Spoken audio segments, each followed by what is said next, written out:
This channel is supported by Truefire. Truefire is an online library enough. You can get the Truefire All Access Pass for as cheap as they ever do it, the $99 thing. So just jump and do that if you're looking for. Okay, I got a chance to gig this amp that Fender sent me. So first of all, thank you to Fender for sending me that. Sorry, Blue. This is the super. I've got a Deluxe Reverb here, which is kind of my, I would say, favorite amp at this point. Probably, and like the amp that I would grab for gigging. As you can hear, maybe you can't hear it, but it's kind of a noisy beast. It's, you know, like a radio. But anyway, that's the one thing that I found with these Fender amps is they sound great and feel great to play, but relative to something like a Mesa Boogie amp that I would have had loads of as a, 20-year-old, up to my 30s, they're a little bit on the noisier side. Anyway, so the 62 Super, I didn't really realise that this was particularly a thing. I did a demo a couple of years ago on the Fractal model of this. I really loved that sound when I did that. So it's kind of surprising to me that, a few years later, Fender would reissue this amplifier, which I think probably Fender might be the only people that could really get away with doing this. Because to me it seems like a little bit of a niche thing, right? So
what's going on?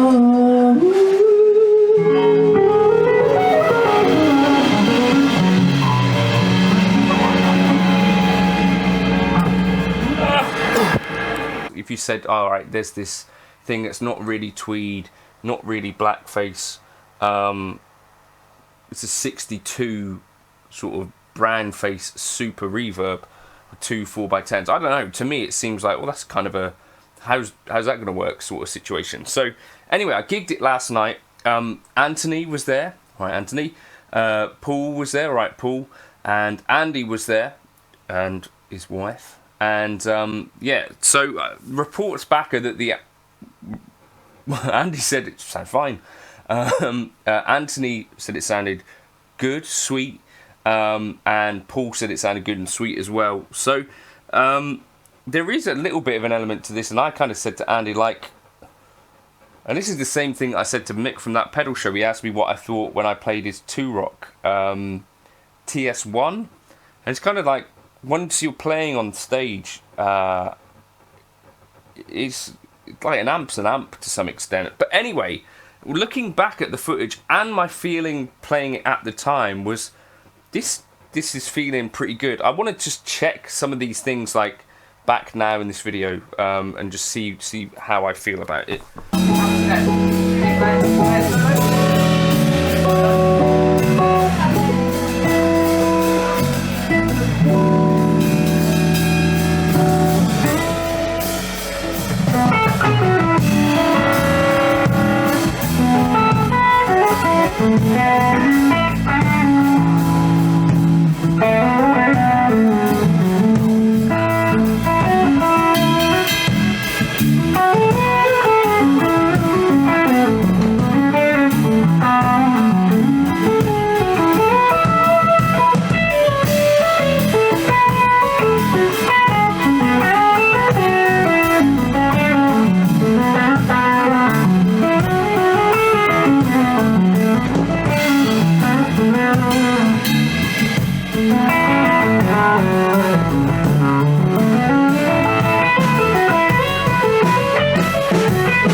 So this is the guitar that I was playing, which is my parts caster that John Martin from up the road helped me put together. Now, if you are looking for someone to do some work on your guitars, I do think he does really tidy work, and he's looking to do more of it. I made this body, this is an all parts neck, and he kind of put the parts and bits and pieces together. These are Monty's retro wound pickups that they made for me. So yeah. So, this was about the volume that I had it at. Now, all I've got on at the moment is a... So this doesn't have a reverb, which was something that Andy said to me, you know, kind of a bit weird that they didn't put that in there. And I think, well, if you're going to reissue a 62 amp, you kind of, I think, got to go that direction. Otherwise, you know, you're not making that. So, kind of bass tone. I did have one issue with the amplifier, which was that these knobs are actually really easy to nudge. So when I got the amp to the venue, the treble was all the way up. And then at the gig, because I was standing close to the amp, I was finding that I was actually rubbing my leg against and turning the bass and treble down. So I'd be like, why is the amp suddenly really quiet? But as a bass starting point,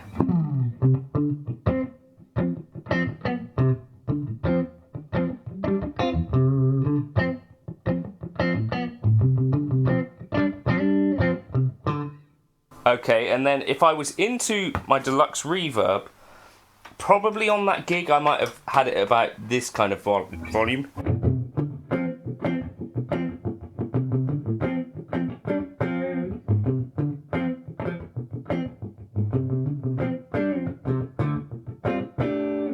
Which is quite a lot more spanky, right? And that's maybe what I'm liking about the Super. We've got a presence control.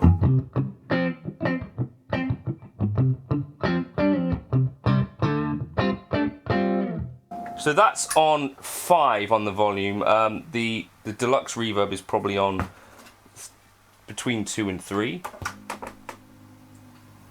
The trouble with the Deluxe Reverb is, and although it's got this reverb channel,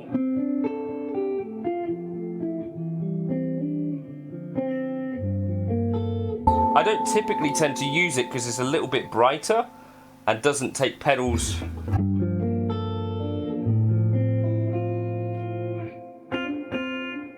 quite as well as the normal.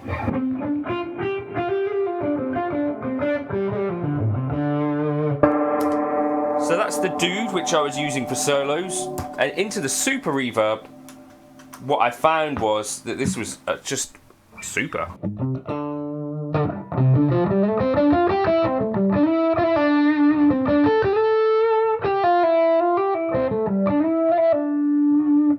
And, you know, just effortlessly sustaining.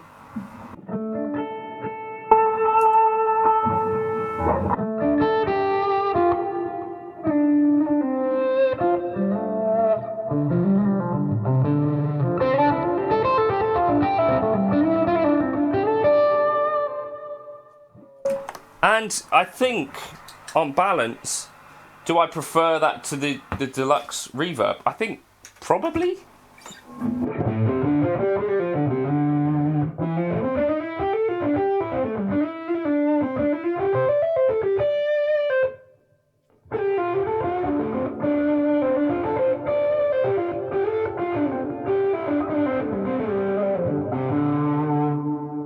Let's take the treble and bass up to about 5.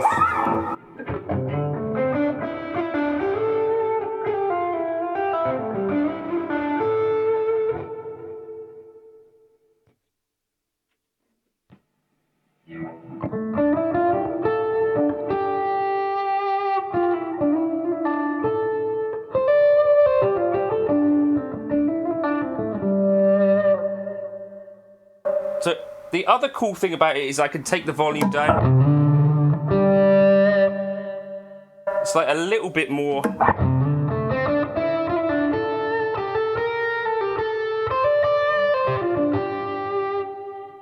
So that's now the volume on 3, whereas the Deluxe Reverb is kind of, and that's 2. So like at this point now,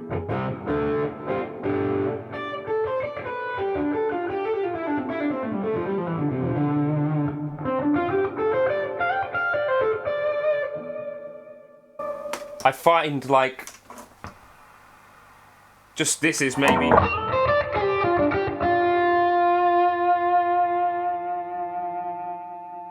like the volume knob is useful all the way.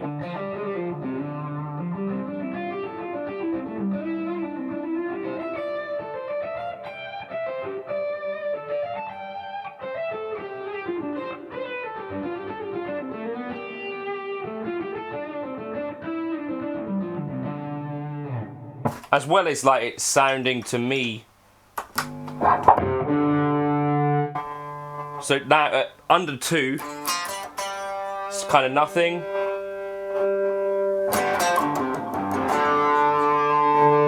And then big jumps.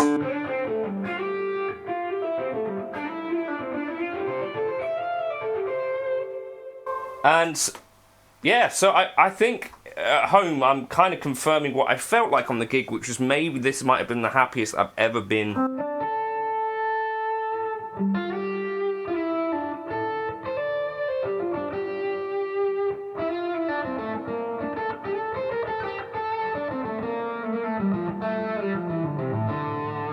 And like even at a low volume I'm getting that sort of sustainy sax type thing. If you wanted more bites, you've got a presence control, right?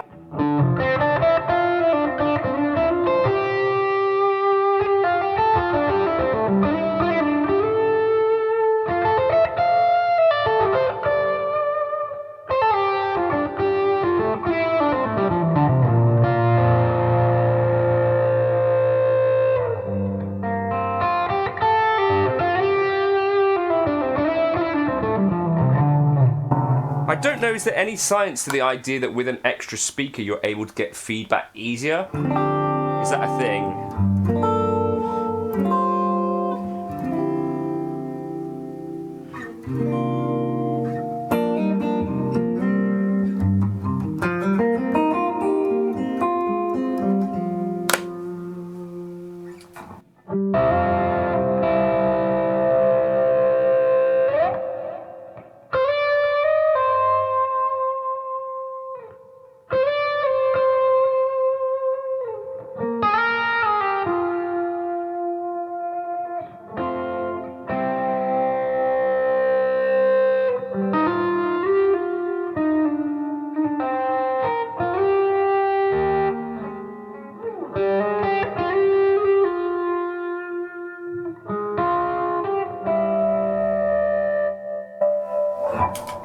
It's just like, and then the clean.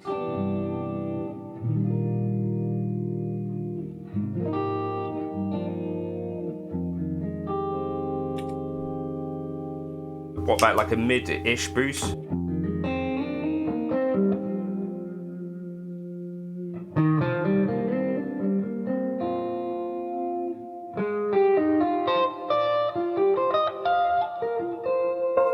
So that's a 5-watt world bus, and this is the plus.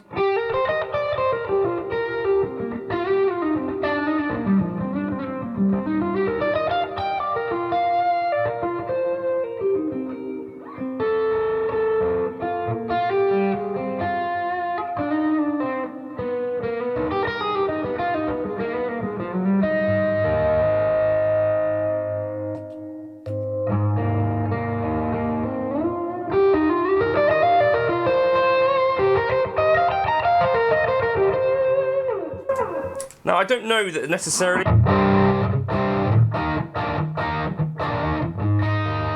Would it be ideal for some more rocky stuff? Maybe take the bass down and treble up a bit?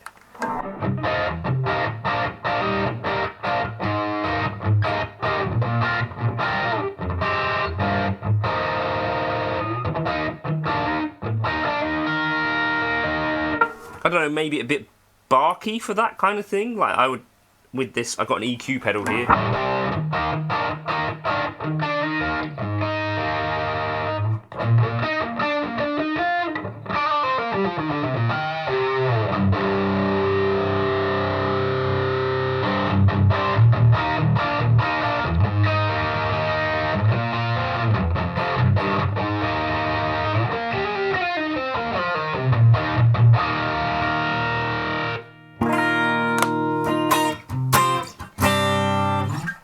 Yes, my conclusions have been maybe that knocks off the Deluxe Reverb.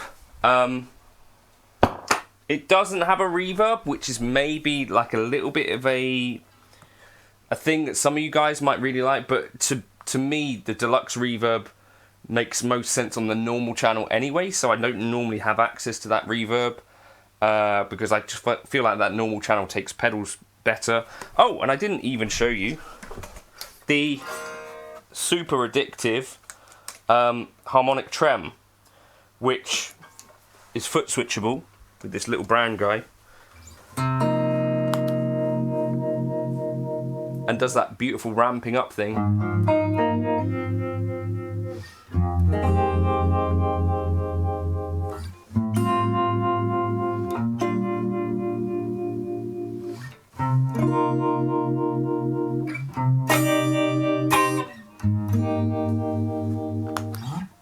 But it's like that combination of, I guess, like a slightly lower headroom preamp because of the brown face thing, but a high headroom output section because it's 40 watts, right? I think it's about 40 watts. It just seems to work really, really nicely and more useful at home potentially than that Deluxe Reverb anyway. Like I showed you, the volume, if you get it below 2, it kind of goes quite quickly to basically off, whereas the sweep of these volume knobs are very, very useful. So I'm totally happy with that as a result. It's only about 1 kilo, maybe 1.5 kilos heavier than Deluxe Reverb. So all in all, not the amp that I was expecting. Of course, I wasn't really ever expecting that Fender would send me an amplifier anyway, but potentially, like a Deluxe Reverb, do I need it anymore? I thought that was the only amp I needed. Potentially this thing I even prefer, certainly for this kind of work anyway. When I compare them side by side, I just think the Super sounds bigger and has a bit more of that soft feel that I like. I don't know, let me know your thoughts in the comments. I've just got a Royer R121 here miking these up. Yeah, I don't know, let me know your thoughts. Cheers for stopping by, and thanks for coming to the gig, Anthony, Andy, Paul. See you around.